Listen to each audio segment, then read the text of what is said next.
Hitler, pintor frustrado y gran orador, creyó firmemente en la hegemonía alemana y estaba decidido a llevarla a cabo por cualquier medio. Por esto, Alemania inició la Segunda Guerra Mundial al invadir Polonia el 1 de septiembre de 1939. Tenía como meta la unificación del pueblo germano bajo una misma bandera.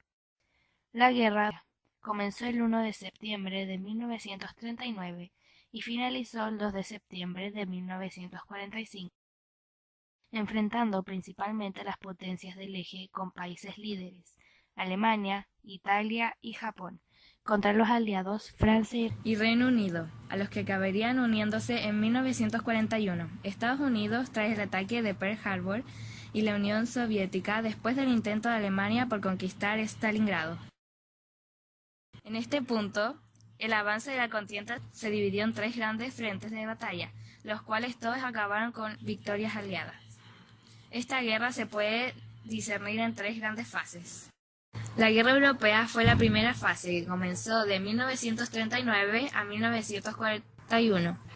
A partir de entonces, Alemania puso en marcha su poderosa máquina bélica, la Guerra Relámpago, una táctica militar que implica un bombardeo inicial aéreo, seguido del uso de fuerzas móviles atacando con velocidad y sorpresa para impedir que un enemigo pueda llevar a cabo una defensa coherente.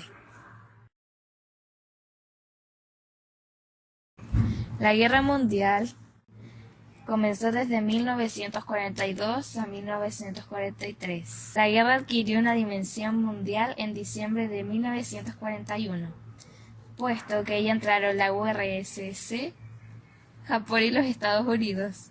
Se desarrolla la confrontación bélica en tres frentes. En Rusia, por la invasión alemana a este país.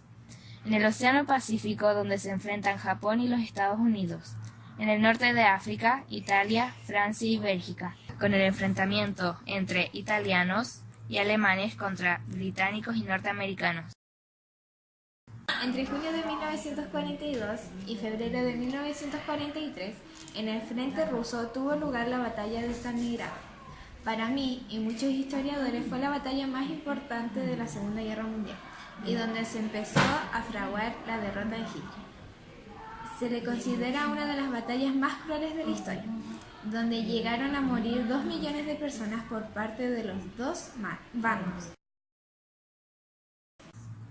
La fase final de la guerra, la cual fue la tercera fase, comenzó en 1944 hasta 1945.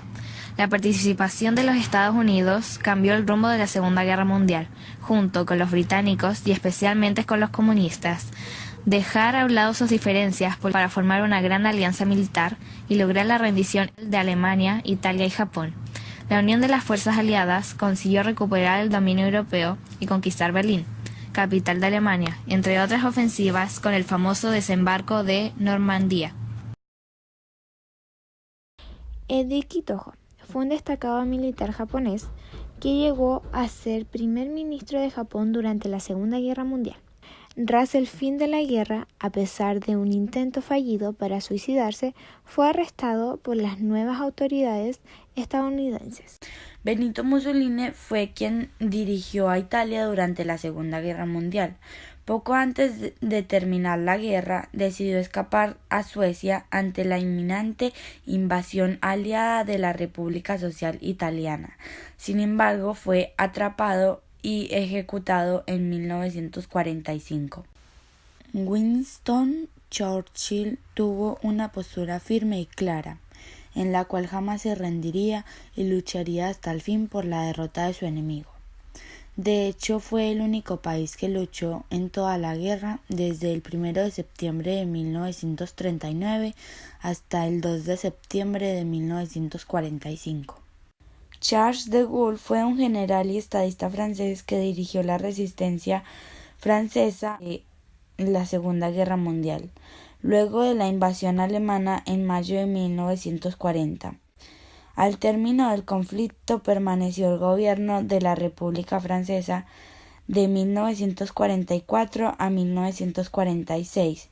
Franklin Delano Roosevelt alcanzó a ejercer como el 32º presidente de los Estados Unidos desde 1932 hasta su muerte en 1945. fue uno de los grandes artífices de la victoria aliada en la Segunda Guerra Mundial. Hiroshima y Nagasaki. Japón con vistas a una capitulación honrosa. Sin embargo, los representantes de los Estados Unidos, la Unión Soviética y Gran Bretaña respondieron con un ultimátum que exigía al Japón la rendición sin condiciones. Tokio rechazó el ultimátum. Ante ello, el presidente Truman decidió recurrir a la bomba atómica. Esta decisión, motivada principalmente por razones estratégicas, implicaba una intención política más sutil. La bomba atómica no solo doblegaría la resistencia japonesa, permitiendo a los norteamericanos ahorrar hombres y medios, sino que también serviría para hacer más precavido a Stalin en sus pretensiones.